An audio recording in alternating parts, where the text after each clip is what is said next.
Details చూద్దాం. Visakha Yarada beach లో సందర్శకులకు పెను ప్రమాదం తప్పింది. సముద్రంలో కొట్టుకుపోతున్న మహిళను బీచ్ లైఫ్ గార్డ్స్ కాపాడారు. యారాడ బీచ్ సందర్శనకు వచ్చిన రైల్వే న్యూ కాలనీకి చెందిన ఒక కుటుంబం సముద్రంలో స్నానానికి దిగారు. ఇక 5గురు కుటుంబ సభ్యులు అలల ఉధృతికి నీటిలో మునిగింది సూర్యలక్ష్మి అనే మహిళ. ఇది గమనించిన లైఫ్ గార్డ్స్ రంగంలోకి దిగి సూర్యలక్ష్మిని కాపాడారు.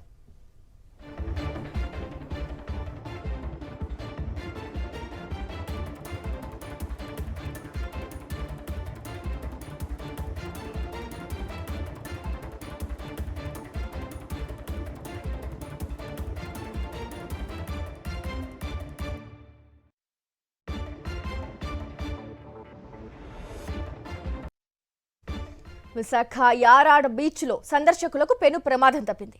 సముద్రంలో కొట్టుకుపోతున్న మహిళను కాపాడారు beach lifeguards. Yarada beach సందర్శనకు వచ్చింది రైల్వే న్యూ కాలనీకి చెందిన ఒక కుటుంబం. సముద్రంలో స్నానానికి దిగిన 5గురు కుటుంబ సభ్యుల్లో సూర్యలక్ష్మి అనే మహిళ అలల ఉధృతికి నీటిలో మునిగిపోయింది. ఇది గమనించిన లైఫ్ గార్డ్స్ రంగంలోకి దిగి ఆమెను కాపాడారు. పూర్తి డీటెయిల్స్ అందించేందుకు మా కరెస్పాండెంట్ అనిల్ అందుబాటులో ఉన్నారు. అనిల్, చెప్పండి.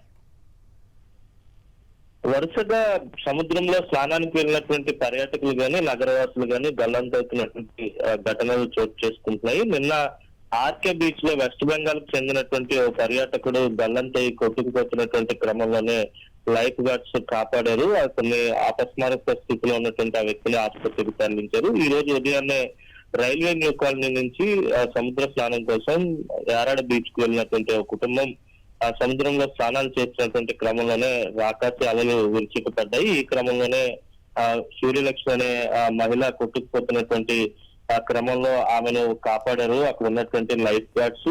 నిన్న జరిగినటువంటి ప్రమాదంలో కూడా లైఫ్ గార్డ్స్ అతన్ని సేవ్ చేశారు. ఈ రోజు కూడా యారాడ బీచ్ లో అక్కడ ఉన్నటువంటి లైఫ్ గార్డ్స్ వెంటనే గమనించి ఆ 55 ఏళ్ల సూర్యలక్ష్మిని వెంటనే కాపాడి బయటకు తీసుకురావడం జరిగింది. దీంతో కుటుంబ సభ్యులంతా కూడా ఊపిరి పీల్చుకున్నారు.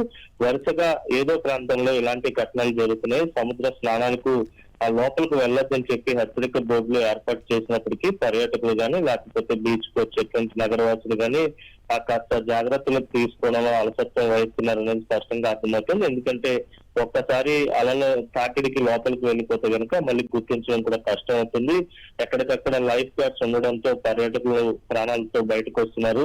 ఇలాంటి ఘటనలు పునరావృతం కాకుండా చూడాలనేది పర్యాటకులు కోరుతున్నటువంటి మాట. మొత్తంగా చూస్తే కనుక ఈ యారాడ బీచ్ లో జరిగినటువంటి ఈ సంఘటన పెద్ద ప్రమాదం నుంచి ఆ కుటుంబం తప్పించుకున్నట్టే భావించాల్సి ఉంటుంది.